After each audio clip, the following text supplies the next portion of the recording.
Hey everyone, Tech OG here, representing those who are 15 and up who love their tech. I love flip and dual screen smartphones. Over time, I've purchased a few of these types of phones and I have an infatuation with all of them. The LG V60, the Motorola Razr Plus 2024, man, what a great phone. An oldie but goodie, the ZTE Axon M. I've owned this twice. This one folded into a slab and then opened up into a bigger canvas. Really like this phone a lot. The Microsoft Surface Duo, and of course, the Samsung Fold series. Now, no lie or no cap for all you youngins out there, I really want the Huawei Mate X-T. But the price tag propels me to stay in my budget. I mean, look at these prices. I mean, even this one's the lowest one, but still, that's the price of a used car.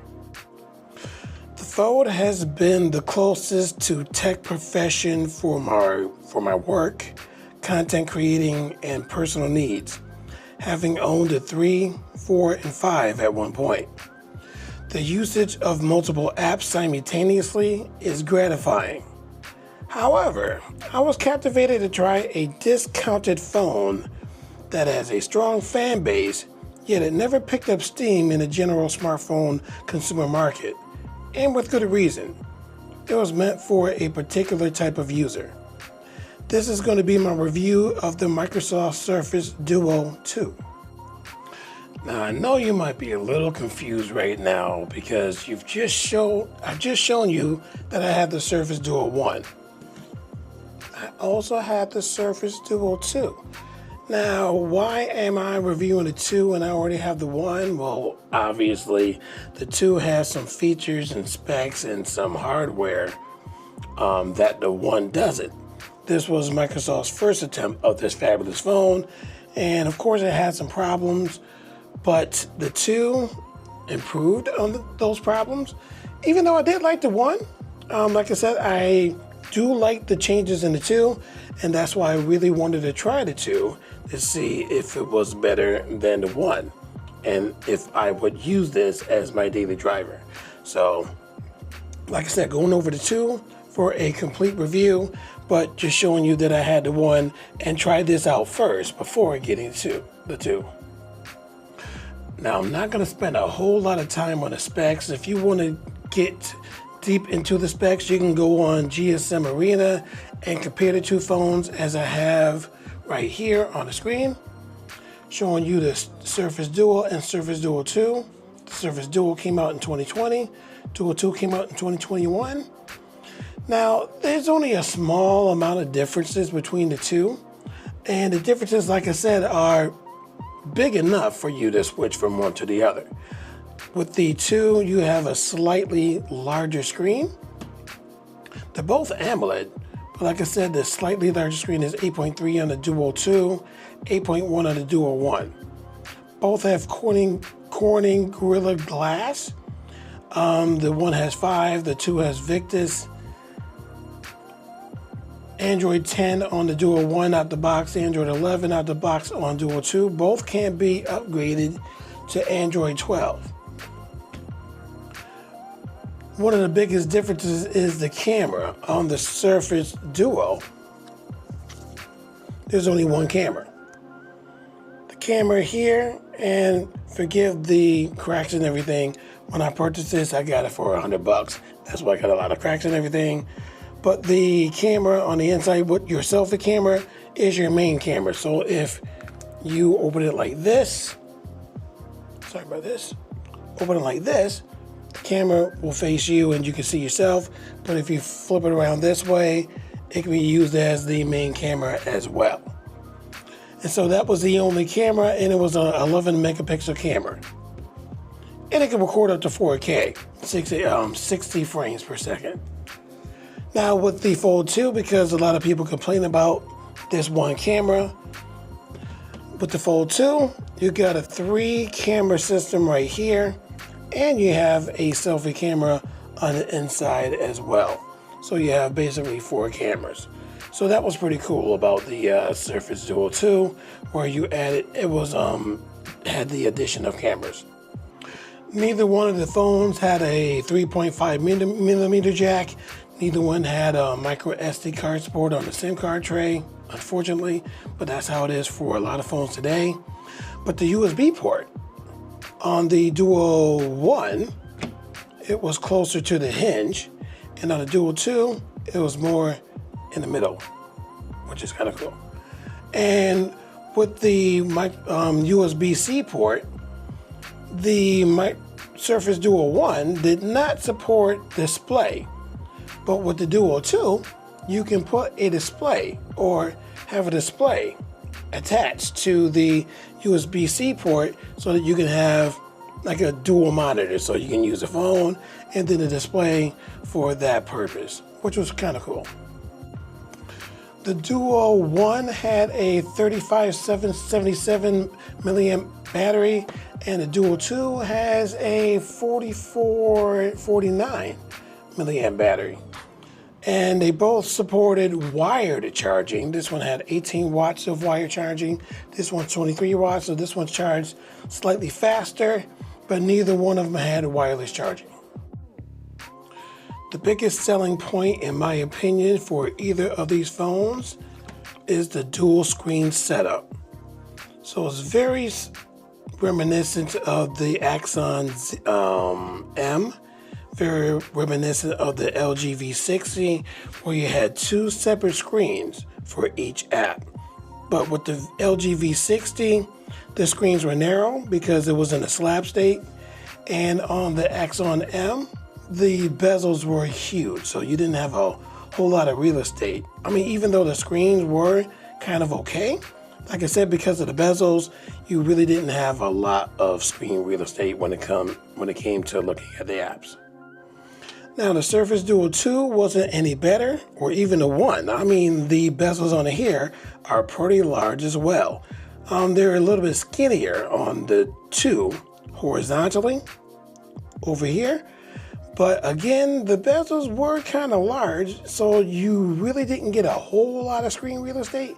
But just the fact that you can open up an app and see it in a bigger canvas was a cool selling point, in my opinion, for the Surface Duo 2 and the Surface Duo 1.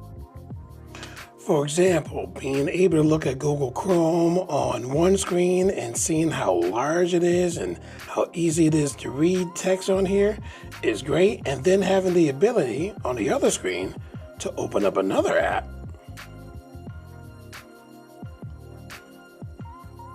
Oh, gotta update that.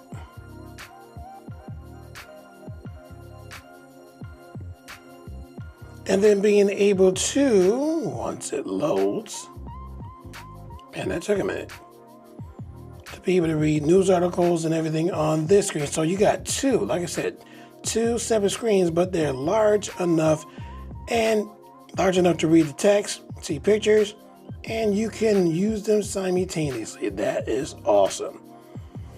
And it's able to be done because of the nice Snapdragon 888 processor that's in the Duo 2. You also have the option, if you needed to, expand the app across both screens. Now, don't even sweat the hinge in the middle. A lot of people are always going to complain about it, but still, just to have the option to expand it to make it even bigger, that's what's up. Reading on here is quite a joy. It's just wonderful. I love it. Look at that. I mean, just look how cool that is. You can bend it, put it straight. It's just wonderful. It's just totally wonderful. Now, while I had the ability to put apps in folders and you can organize them that way, and you can put widgets on the screen, there was also a side screen where you can get your weather and put other your most used or most viewed widgets on here as well. And it didn't necessarily have to be the ones that were default. You can put pretty much any widget or any app that has a widget on this screen right here. So at first, this had the Microsoft calendar, But instead I use the Google Calendar. I use it a lot more. And I have that right here. And you got your to-do, sticky list, sticky notes, news, and you can even put more if you want to. And I can't get enough of this hinge. This hinge is really sturdy. I mean, it's stiff. I love it. And just like any stiff hinge, you can set this in an angle that you desire. So if you want it 90 degrees, you can have it like that. You can have it obtuse, acute angles, by the way, for you math nerds out there. So like I said, this hinge is really, really sturdy. And I'm sure that you can tighten it because I think there's some screws that's underneath this bumper that I have here. And you can tighten them and you can keep this hinge as sturdy as you need it to be. And that's what's up. So this can last for a very, very long time. I mean, look at that. Look at that angle. Look at that angle. And it won't fold up. It won't fold down. That is so cool. Look at that angle. That angle. Obtuse angle, that is nice. So you can keep it up like this, put it like this. Just lots of different viewing angles that you can have.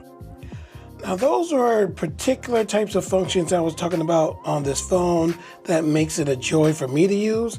Now it does come with a couple of worse parts, but these are parts that did not deter me from getting this particular phone.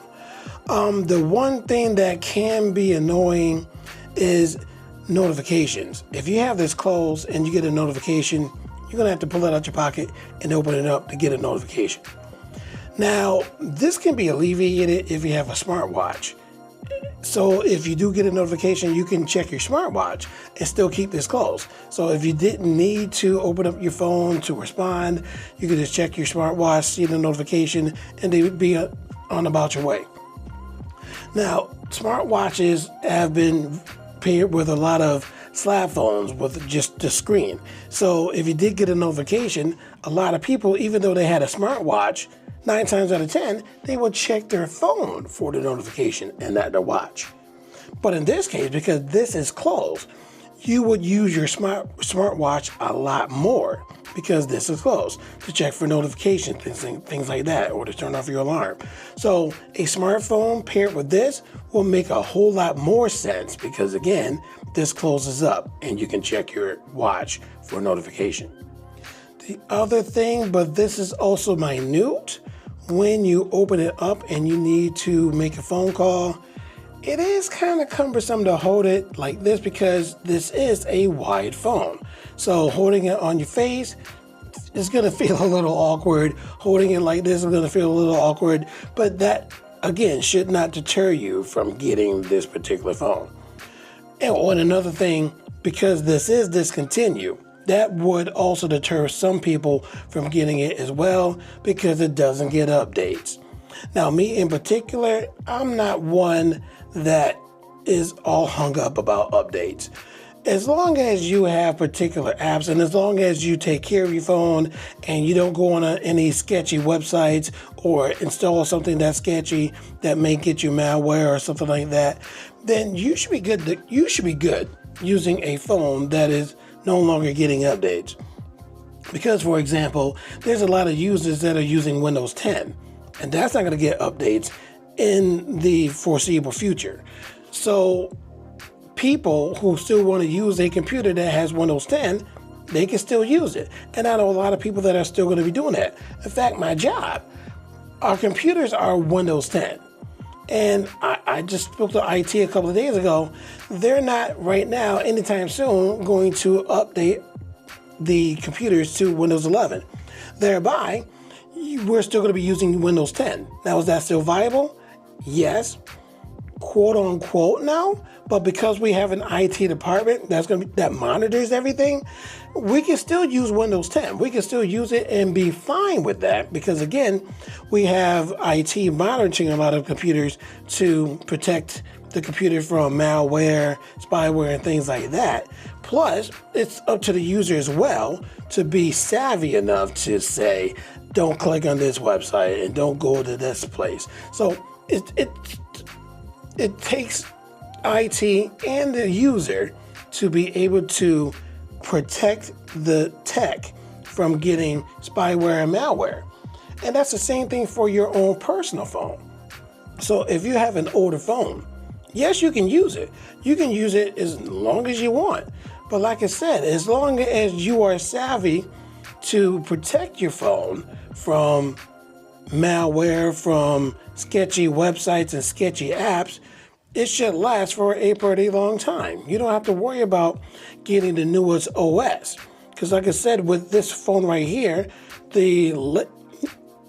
I will say the last OS that was available for this phone was Android 12. Am I happy with that? Quite. I'm quite happy with that.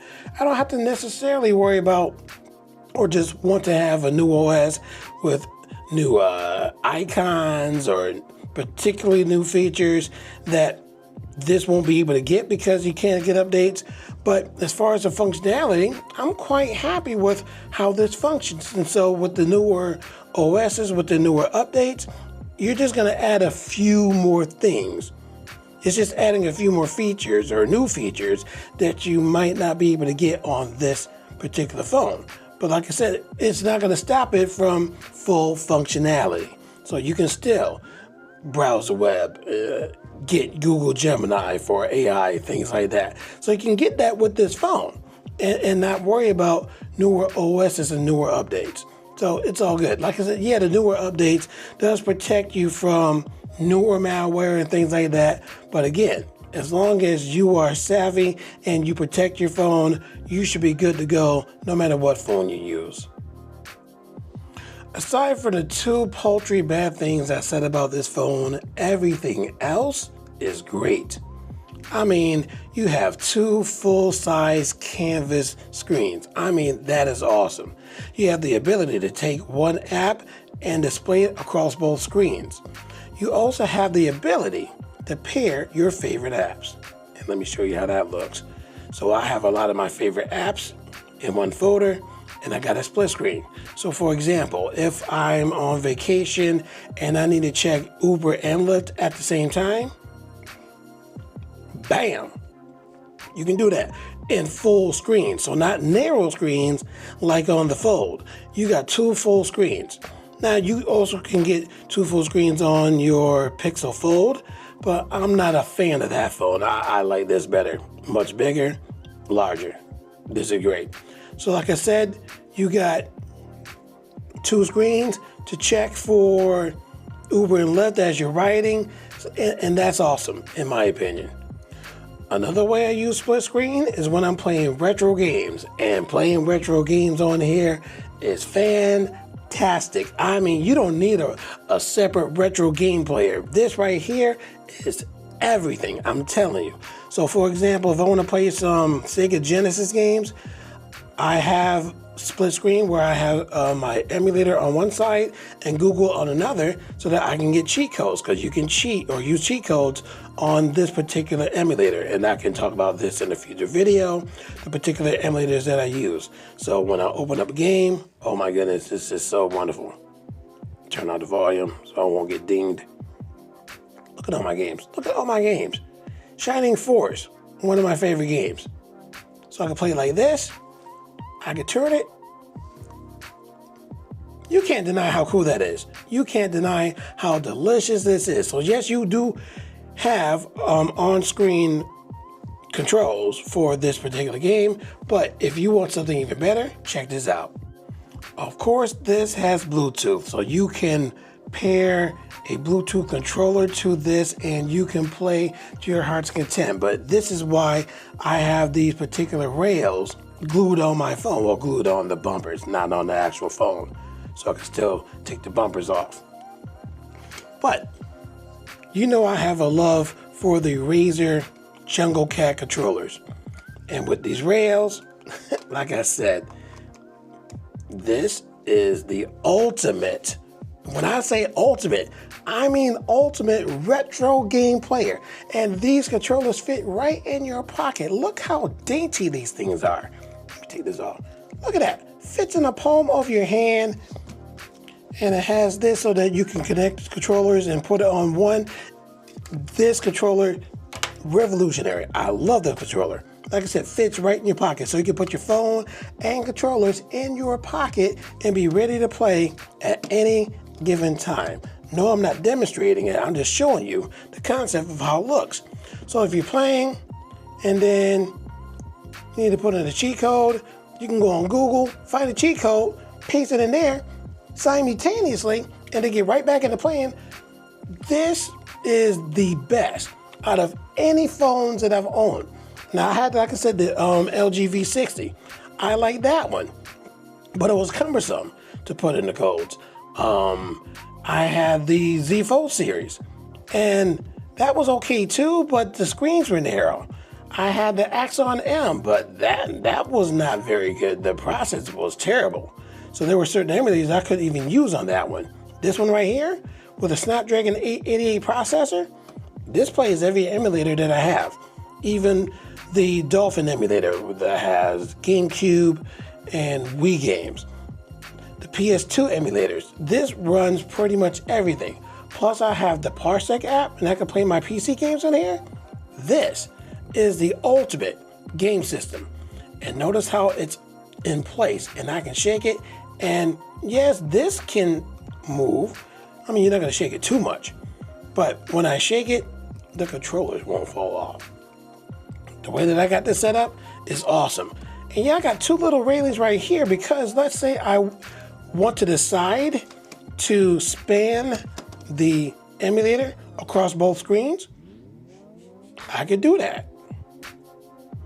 And look how big that is. And then, come on now. Don't get jealous. Don't get jealous. And play it like this. Seriously. You can't deny how cool this is, how my ideas work for this. Because the hinges are pretty sturdy, I mean, just don't fold it too much. But you can keep it straight like this and play it like this. This is so awesome. And like I said, don't get hindered by the hinge.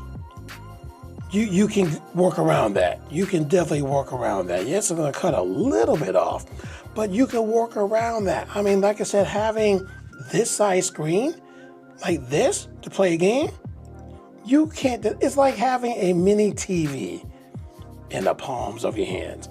This is it. This is the best retro game system for a smartphone that I've ever seen on any smartphone. Typing on this thing is a joy too. If you get a text, look how massive that keyboard is. It's just a joy to type on here. Your thumbs can expand and it feels really natural. So it doesn't feel cramped like a lot of the other full phones are out there.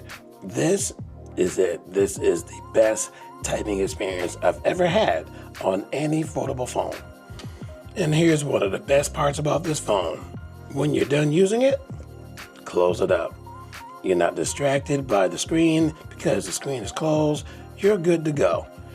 And if you're savvy with accessories, especially the way that I am, as you can see with these circles, you can put a pop socket on here. This thing is the best piece of tech that I've ever purchased so far. Now, like I said, there's just a couple of cumbersome things that deter me from wanting to use this, but this has a lot more positives than negatives. So, and I've been going back and forth between this phone and using a slab phone because I do have an S10 Plus, which I'm using as my drop cam. I use that a lot too. I think that's a fantastically manufactured phone, designed phone. But this one right here, this one just has a lot more functionality to do a lot more things than any phone that I've ever owned. So to wrap this up, this phone here, this piece of tech, I can't even just call it a phone because it has so many more functions than just a smartphone. This is the closest to tech perfection as it gets for me, and probably for others that also own this one. And for those who own the extremely rare Surface Duo 2 with 512 gigabytes of storage, you lucky ducks. I'm pretty sure you're not going to get rid of that phone anytime soon. I have 256. Now, if I wanted to, check this out. If I wanted to, I can quote unquote expand the storage. Like I said, you got to get really savvy with your accessories. And like I said, it took me a while to figure out how to get this to register on my phone. And I may go through that in a separate video, but this is my mini dock, and this is a 1.5 terabyte micro SD card, and this is the reader, and it reads quite well on this phone. I don't have to update it. I don't have to format it. It reads as is on this phone. And on this card, I have a plethora of retro games. So if I want to play, I can play like this, have the dock on the back, and have my controllers on the side for pure gaming goodness. I'm telling you, this phone is tech perfection at its finest. And in my opinion, this is like the Microsoft book. This is like the Microsoft book of the smartphone world. Now, Microsoft made some really innovative products, and I love the Microsoft Surface Book, where the laptop, the screen detached, where it can be used as a tablet. And that tablet was a full-fledged PC, full-fledged. And it was the thinnest full-fledged PC tablet on the planet, and still is. There's nothing on the market that is thinner than that particular PC. That PC is just wonderful. And I still kind of want it today, but it just won't cut out. It just won't cut out. And I don't really want to carry it because it is kind of heavy. But this is the Surface Book, because this particular phone, like I said, is an array of all or a lot of the smart flip phones out there, or open canvas phones out there. In fact, a lot of those phones have been inspired by this. The thinness, for example, so your Oppo Find N was inspired by this for the thinness. The Pixel Fold was inspired by the wider separate screens. Even though that opened up to one big screen, this opens up to two separate screens. But again, you can cast one app across both screens. So that's kind of like your Pixel Fold. This, the Axon M came up before this, so the Axon M was an inspiration for this, but with bigger screens. The LG came up before this, so that was an inspiration for this because you got two separate screens, but they're not narrow, and you can see a lot more on the screens. So this right here is just basically a love letter of all the folding phones. This is it. This is my piece of tech. This is, for me, the best piece of tech that I've ever owned. This is, for me, the ultimate phone. There's no other phone right now that I've seen. Even the Huawei Pure X that's going to be released in China that you can import to the US, that looks interesting, but it's not as cool as this. This right here is the GOAT. This is my total, my ultimate GOAT. This is the GOAT phone. Like I said, still love the Note 20 Ultra. Still love a lot of my other phones that I've had in the past. This right here, I get a whole lot more done on this phone and have more fun playing games on this phone than any other phone that I've ever owned. So, Microsoft, my hat off to you. My hat off to you for creating this phone. This is it. This is your ultimate device. And I wish you were making a Surface Duo 3, but because this wasn't picked up by the general consumer, and it was kind of expensive when it came out too, and I can understand why it was expensive because of how cool this is. And I would not ask you to lower the price for something this innovative.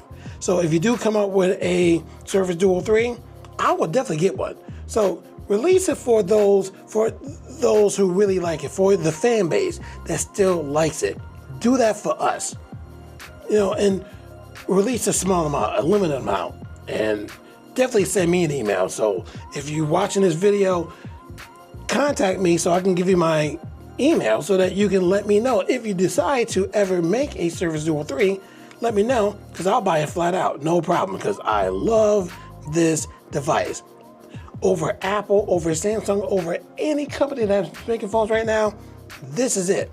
Love this phone. Always will love this phone, especially because it can close up. So that's the end of my video. Just letting you know about my complete review of this phone. This is a 10 out of 10. That's for me, 10 out of 10. Because again, you're never gonna find a phone that's perfect. So for the uses that you can do on the phone, that's what you judge it on. And so out of 10, I'll give this a 10. Not a 9.5, not an 8.5. No, I will give this a straight 10 for the usage that I can get out of this. So that's the end of my video. And if you enjoy my review and enjoy my videos, definitely leave a thumbs up and subscribe to my channel so that you can check out new and exciting videos when I release them. So again, subscribe to my channel if you haven't done so already. Tell your friends about my channel, and I hope to see you in my next video.